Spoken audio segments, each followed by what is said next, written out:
एक बेटे ने मजबूरी में पिता की आखिरी इच्छा के लिए एक औरत को किराए की बीवी बनाया, लेकिन फिर जो हुआ वो इंसानियत को हिला देने वाला था और आजकल के समाज के लिए एक आईना भी है।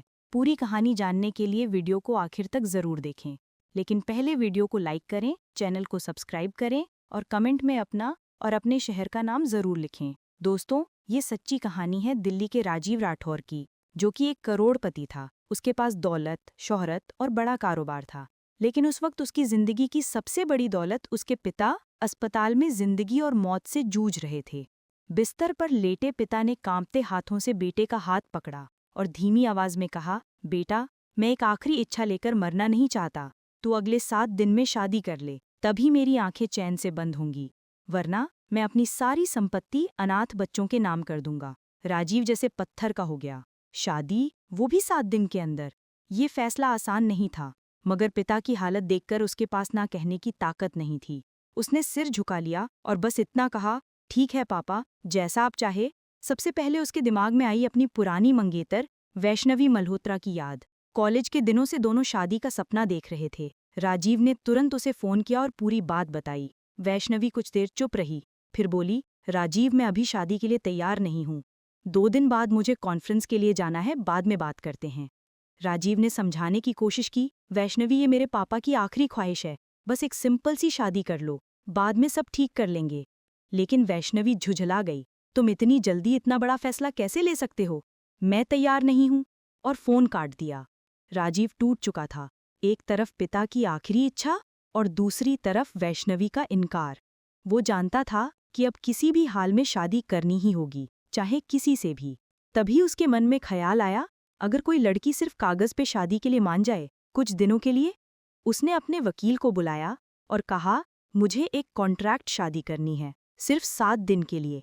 लड़की को कोई नुकसान नहीं होगा, मैं पूरा खर्च उठाऊंगा। वकील हैरान था, लेकिन राजीव की मजबूरी समझ गया। उसी शाम एक सामाजिक संस्था से संपर्क हुआ। वहां से उसे पता चला कि एक लड़की तन्वी वर्मा की मां बहुत बीमार है और इलाज के लिए पैसे नहीं हैं। संस्था की कार्यकर्ता ने कहा, वो लड़की बहुत सीधी है, अपनी माँ के लिए कुछ भी कर सकती है। अगर आप उसकी माँ का इलाज करवा दें तो शायद वो शादी के लिए तैयार हो जाए।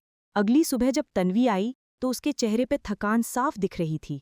साधारण सलवार सूट, थकी हुई आंखें, मगर भीतर से मजबूत। राजीव ने साफ शब्दों में कहा, ये शादी बस 7 दिन की होगी, सिर्फ कागजों पर। बदले में तुम्हारी माँ का पूरा इलाज मैं करवाऊंगा। तन्वी चुप रही, उसकी आंखों में आंसू थे। फिर धीमे से बोली, अगर इससे मेरी माँ की जान बच सकती है तो मैं तैयार हूँ। राजीव ने वादा किया, तुम्हारी इज्जत और मर्यादा का पूरा ध्यान रखूंगा। और उसी दिन दोनों ने कोर्ट में शादी के कागजों पर दस्तखत कर दिए। ना कोई बारात, ना दुल्हन का लाल जोड़ा, ना शादी की रस्में, बस 2 अनजान लोग मजबूरी में एक समझौते में बंध गए। कोर्ट मैरिज के बाद राजीव ने तन्वी को अपने बड़े से घर के गेस्ट रूम में ठहराया। कोई शादी की सजावट नहीं, न ढोल नगाड़े, न लाल जोड़ा, बस एक हल्का गुलाबी सूट जिसे खुद राजीव ने खरीद कर दिया था। राजीव ने साफ कहा, ये रिश्ता सिर्फ नाम का है, तुम्हें किसी तरह की परेशानी नहीं होगी। 7 दिन बाद सब खत्म हो जाएगा। तन्वी ने सिर झुका लिया। उसके लिए ये शादी वाकई एक समझौता थी, लेकिन उस समझौते में भी उसने अपने भगवान को साक्षी मान लिया था। शुरुआती दिन बिल्कुल खामोशी में बीते। दोनों के बीच सिर्फ जरूरत भर की बातें होती। खाना खा लिया, कुछ चाहिए तो बताना, लेकिन उसी खामोशी में कहीं एक अनहा जुड़ाव पनप रहा था। एक दोपहर नौकरानी ने आकर कहा, साहब, वह मैडम सुबह से कुछ खा पी नहीं रही है, पूजा में बैठी है। राजीव ने फाइलें बंद की और हल्की मुस्कान के साथ बोला, उसे रहने दो, ये घर और इसके नियम वो खुद समझ जाएंगी। पर उसके दिल में सवाल उठ रहे थे, ये लड़की इतनी चुप क्यों है? क्या उसके अपने सपने कभी नहीं थे? उसने बिना किसी सवाल के सिर्फ माँ के इलाज के लिए हाँ कैसे कर दी? दूसरी, अगली सुबह जब राजीव नाश्ते के लिए टेबल पर बैठा तो वहां एक छोटा सा कागज रखा था। उस पर लिखा था, हमारी शादी सिर्फ कागजों की बात नहीं रही, अब ये रिश्ता मेरे भगवान के सामने भी है। आपने मेरी माँ को सहारा दिया, इसके लिए मैं आभारी हूँ। राजीव ठहर गया। उसने उस चिट्ठी को मोड़कर अपनी जेब में रख लिया, जैसे कोई एहसास जिसे वो खोना नहीं चाहता। तीसरे दिन राजीव अस्पताल गया। तन्वी की माँ बेहोश थीं। तन्वी उनके पास बैठी हाथ थामे थीं। राजीव के आने पर उसने बस हल्की मुस्कान दी, ना कोई शिकायत, ना कोई सवाल। राजीव चुपचाप वहां कुछ देर बैठा और फिर लौट आया। उसकी आंखों में पहली बार अजीब सा सुकून था। शाम को बारिश हो रही थी। राजीव बालकनी में खड़ा था। सामने से रोशनी आ रही थी। तन्वी अपने कमरे में पूजा कर रही थी। उसके चेहरे पे शांति थी और आंखों में गहरी आस थी। राजीव दरवाजे पर कुछ देर खड़ा रहा, फिर धीरे से फुसफुसाया, दिलचस्प, और वापस लौट आया। चौथे दिन अचानक बिजली चली गई। घर में अंधेरा फैल गया। राजीव टॉर्च लेकर सिस्टम चेक कर रहा था। वापस लौटते वक्त उसने देखा तन्वी खिड़की के पास बैठी। चांदनी उसके चेहरे पर पड़ रही है। उसे पल में कुछ ऐसा था जैसे राजीव चाहकर भी नजरअंदाज नहीं कर सका। वो चुपचाप खड़ा रहा और पहली बार उसने सोचा, ये लड़की वाकई अलग है। इसमें कुछ ऐसा है जो मेरी सोच से परे है।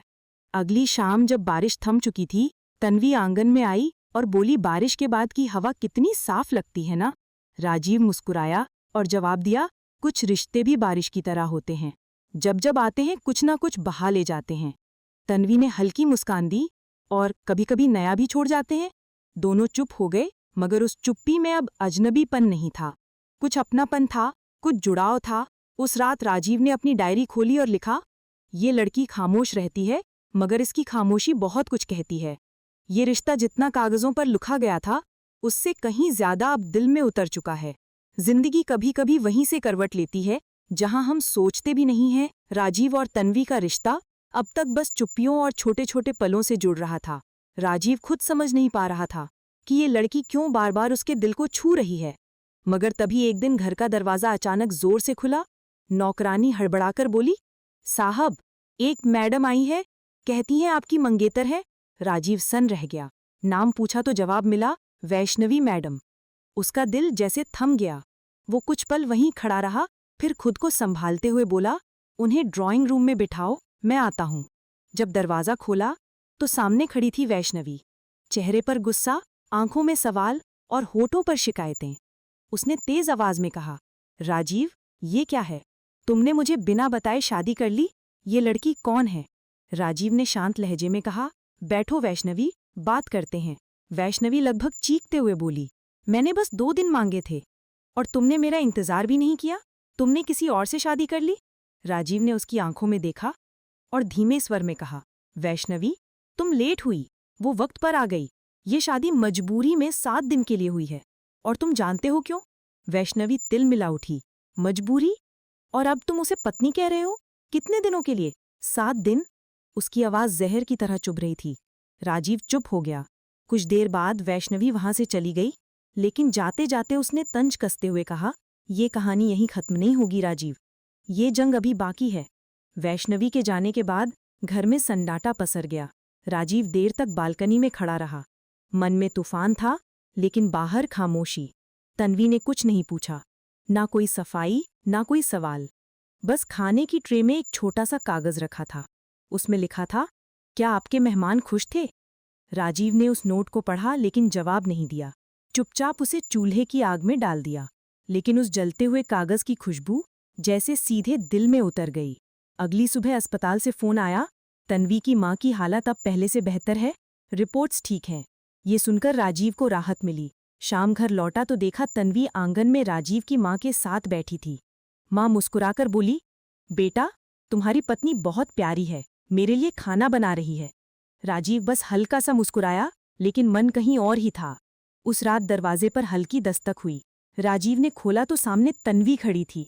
बारिश हो रही थी, उसके बाल भीगे हुए थे। धीमे स्वर में बोली, नींद नहीं आ रही थी, बारिश की आवाज ने सोने नहीं दिया। राजीव ने मुस्कुराकर कहा, आओ अंदर बैठो। कुछ देर दोनों चुपचाप बैठे रहे। फिर अचानक तन्वी ने पूछा, क्या आपको लगता है कि वैष्णवी आपकी जिंदगी में वापस आ सकती है? राजीव कुछ पल खामोश रहा, फिर बोला, रिश्ते वक्त से बनते हैं और बिगड़ते हैं। वैष्णवी अब मेरे दिल में नहीं है। तन्वी ने हल्की मुस्कान दी, लेकिन उस मुस्कान में कहीं दर्द छुपा था।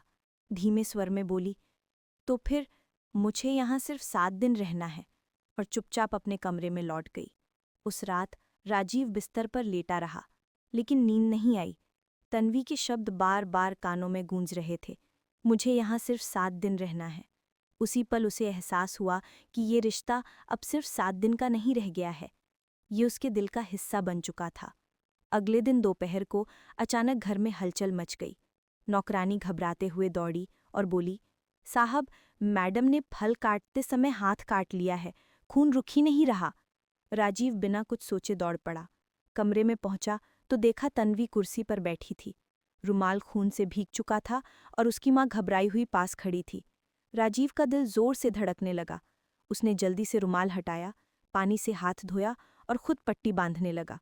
उसकी उंगलियां जब तन्वी के हाथ से टकराईं तो दोनों के बीच एक अजीब सी सनसनी दौड़ गई। राजीव ने हल्की आवाज में पूछा, ये कैसे हुआ? तन्वी की आंखें झुकी हुई थीं, स्वर बेहद धीमा था। कभी किसी और का हिस्सा छीन लो तो ऊपर वाला हिसाब बराबर कर देता है। राजीव ठहर गया। उसने उसकी आंखों में देखा। वहां कोई शिकायत नहीं थी, बस एक स्वीकार था। धीमे स्वर में बोला, कभी कभी जो चीज हमें लगती है कि हमने छीनी है, असल में वही हमें दी जाती है। तन्वी ने नजरें झुका लीं, लेकिन उसकी खामोशी ने बता दिया कि वो सब समझ चुकी है। उस रात राजीव पहली बार किसी को अपने बिल्कुल करीब महसूस कर रहा था। न कोई शोर, न कोई दवा, बस एक घायल हाथ और उसकी देखभाल ने ऐसा रिश्ता बुना था जिसे शब्दों में नहीं कहा जा सकता। उसी रात को पहली बार राजीव ने खुद तन्वी के कमरे का दरवाज़ा खटखटाया। अंदर से आवाज़ आई, जी आ जाइए। कमरे में साधारण सी सादगी थी। कोने में वही पट्टी रखी थी जिसे राजीव ने उसके हाथ पर बांधा था। राजीव ने पूछा, इसे अभी संभाल कर रखा है? तन्वी ने बिना किसी भाव के कहा, कुछ तकलीफ याद रखने के लिए होती हैं, ताकि जब जिंदगी सिखाना भूल जाए तो वो हमें याद दिला सके। राजीव चुप हो गया, फिर धीमे स्वर में बोला, कुछ घाव ऐसे सिखा देते हैं जो सुकून कभी नहीं सिखा सकता। तन्वी ने उसकी ओर देखे बिना सिर हिलाया, जैसे वो ये बात पहले ही जानती हो। सुबह जब राजीव ऑफिस जाने की तैयारी कर रहा था तो उसकी माँ बोली, बेटा, बाहर चाय रखी है, तन्वी ने तुम्हारे लिए बनाई है। राजीव बाहर आया तो देखा टेबल पर चाय का कप रखा था, पास में बिस्कुट और एक ताज़ा गुलाब। बिना कुछ कहे बहुत कुछ कहता हुआ उसने चाय का पहला घूंट लिया और सोच में डूब गया। क्या ये रिश्ता सिर्फ एक कागजी सौदा था या फिर ये सचमुच उसके दिल में घर कर चुका था? शाम को जब राजीव लौटा तो देखा तन्वी आंगन में हल्की गुलाबी साड़ी में बैठी थी। बाल खुले हुए थे और चेहरे पर अजीब सी सादगी थी। सामने 2 कप चाय रखे थे। राजीव वहीं रुक गया। कुछ पल उसे बस देखता रहा, फिर धीरे से आगे बढ़ा और बोला, तुम्हारी आंखें बहुत कुछ कहती हैं, फिर भी होंठ इतने चुप क्यों रहते हैं? तन्वी ने नजरें झुका लीं और चाय का कप उसकी ओर बढ़ा दिया। धीमे स्वर में बोली, काश ये सब सच होता। उसकी ये बात सीधे राजीव के दिल तक उतर गई।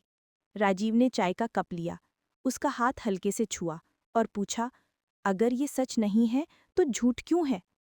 तन्वी ने कोई जवाब नहीं दिया, लेकिन उसकी खामोशी ने सब कह दिया। 7वां दिन नजदीक आ चुका था, वो दिन जब समझौते की अवधि पूरी होनी थी। घर की दीवारें चुप थीं, लेकिन राजीव का दिल तेज धड़क रहा था।